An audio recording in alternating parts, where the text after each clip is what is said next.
Greetings everyone, this is A.M.O.P.S, and today I'm going to be doing a video on erasing racism from Jewish communities. This is going to be, of course, the next video in the line of the positive solutions for this month. This one being a little bit more intense for me, just simply because I think this is something that really needs to be looked at in and outside of the Jewish community. And once again, that's erasing racism from all Jewish and Israeli communities.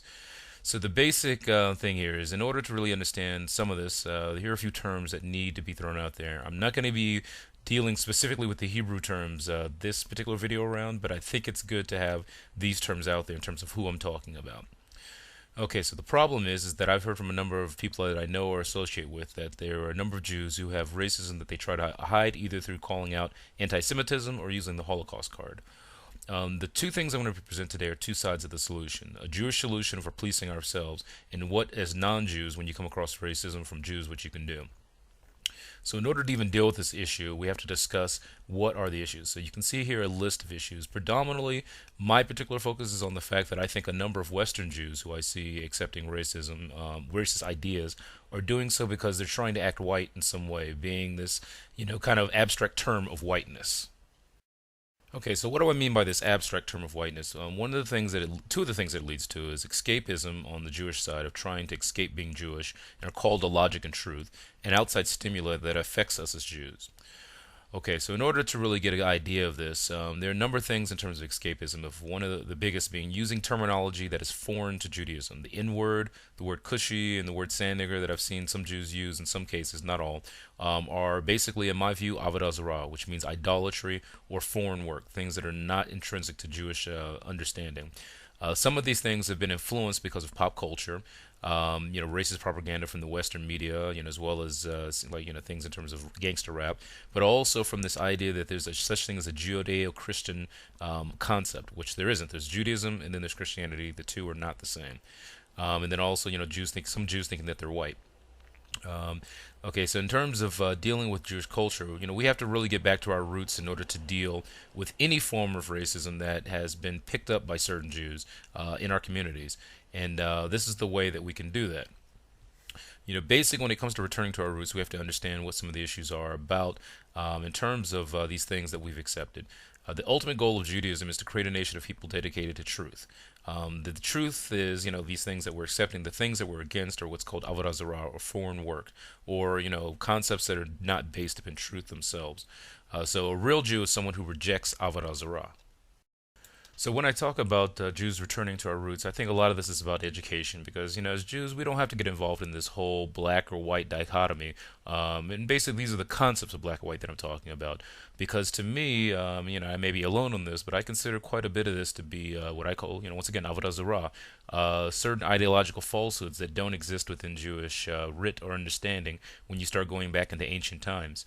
This is very important because as Jews, we don't have to go by these things, but once again, some of us have pulled them into our understandings.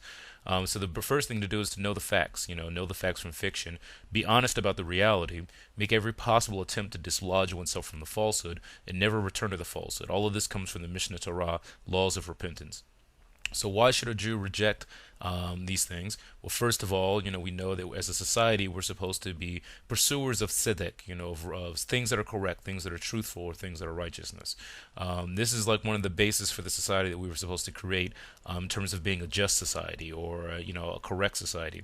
The other reason comes from various Talmudic sources that says that you have to call something for what it is. You can't say one thing about one thing and then try to claim it's something else.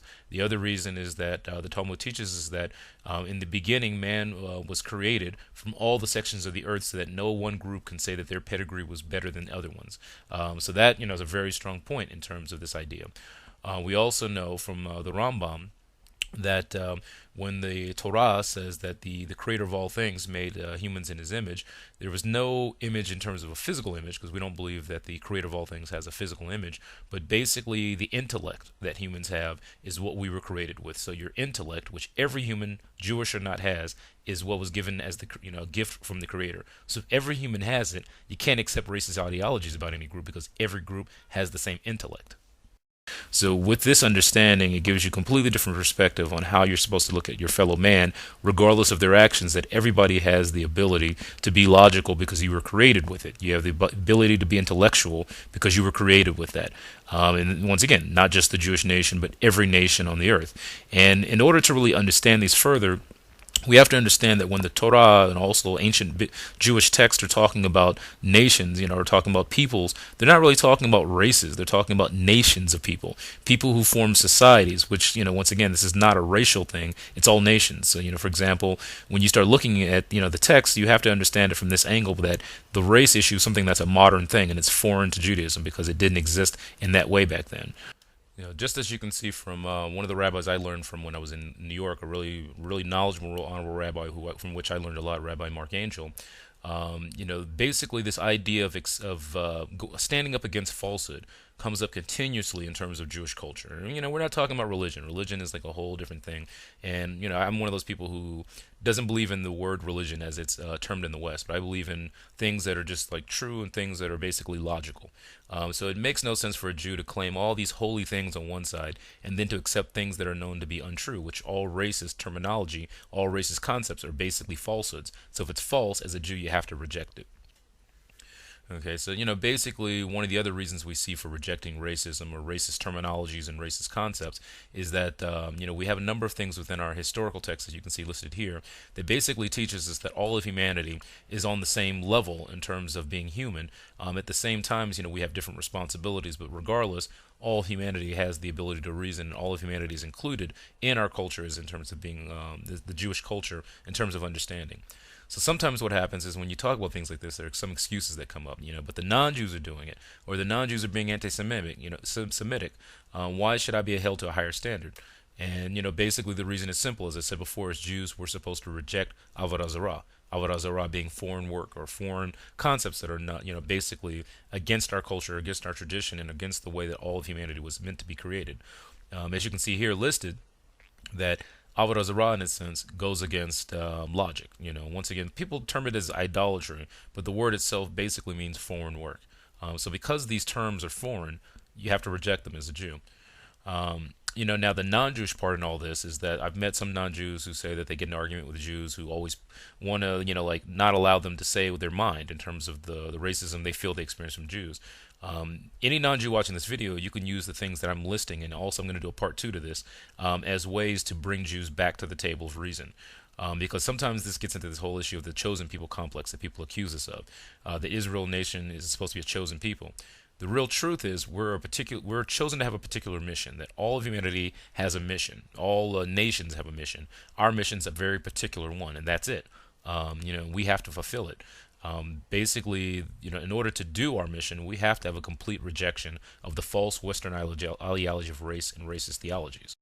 I remember talking to someone about this once, that one of the reasons that after the nation of Israel was dispersed amongst the nations, amongst the various countries and regions, for this was that there was a particular spark that existed amongst the nation at that time. And when that spark was about to be lost because of the actions of that generation, that basically the spark went out to the other nations in order to refine itself, and that when it came back from the other nations, it would be a representation of each nation.